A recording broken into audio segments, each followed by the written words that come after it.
साथियों नमस्कार। मैं आज एक महत्वपूर्ण विषय को लेकर यह वीडियो बनाने जा रहा हूं। हो सकता है आप सभी को यह बहुत पसंद आए। किसी काम से मेरा कल बिजावर जाना हुआ। बिजावर में मैंने एक स्थान देखा जिसे बुंदेली व्यंजन के नाम से जानते हैं।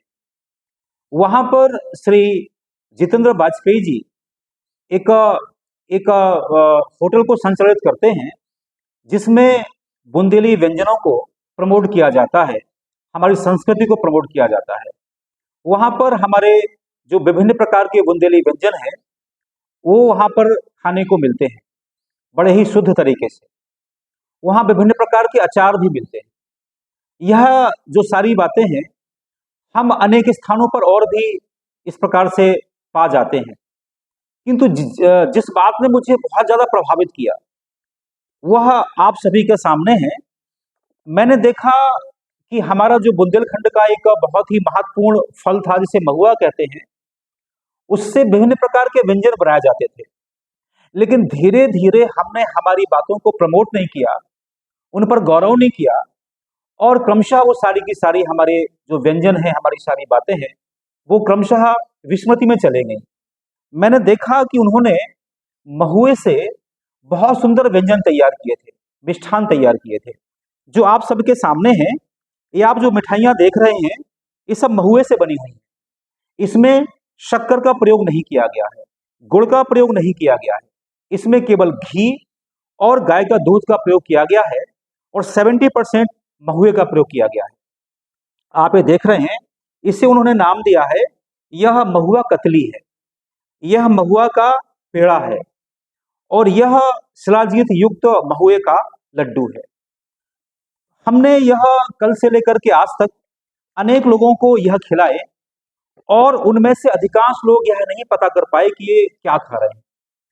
तो मैं कहना ये चाहता हूं कि उन्होंने हल्का सा जो महुए को एक मॉडिफाई कर दिया, और महुए से इतने सुंदर सुंदर व्यंजन बना के हमारे सामने तैयार कर दिए। इससे दो फायदे होने वाले हैं। हम देखते हैं कि जो हमारे बुंदेलखंड में महुआ प्रमुख फसल हुआ करती थी, सारे के सारे पेड़ समाप्त हो रहे हैं धीरे धीरे, और जो पेड़ बचे भी हुए हैं, उनका कोई मूल्य नहीं है, महत्व नहीं है। तो मेरा कहना यह है, यदि हम इस मिठाई को प्रमोट करते हैं तो महुए का वृक्ष बचेगा, महुए का फल बचेगा। ऐसा हमारे बुंदेलखंड में कहा जाता है कि जब कभी अनादि काल में भयंकर अकाल पड़े, तो महुए ने कभी दगा नहीं दिया, महुए ने हमेशा फल दिए। तो महुआ एक ऐसा वृक्ष है जो हमेशा फल देता है, सूखा हो, गीला हो, कैसा ही मौसम हो, यहां तक कि अकाल पड़े तब भी ये फल देता है। तो हमारी विपत्ति में साथ देने वाला है जो ऐसा हमारा जो फल है, यह बहुत महत्वपूर्ण है। और मैं चाहूंगा कि हम इस को जो बुंदेलखंड के अपना बिजावर में स्थित श्री वाजपेयी जी इस काम को कर रहे हैं, हम इसको प्रमोट करें। मुझे दूसरी बात ने प्रभावित किया, यह आप देख रहे हैं, यह टमाटर का पाउडर है, और इसमें किस अनुपात में धनिया मिर्चा मिलाना है वो सब मिली हुई है। माने इस पाउडर को एक चम्मच आप निकालेंगे, और थोड़ा सा पानी मिक्स कर देंगे, तो टमाटर की चटनी तैयार हो जाएगी। यह जो पाउडर है, ये कैथे का पाउडर है। इसमें भी एक रेशियो में धनिया मिर्चा सब मिला हुआ है। इसमें एक चम्मच आप निकालेंगे और ये चटनी तैयार हो जाएगी।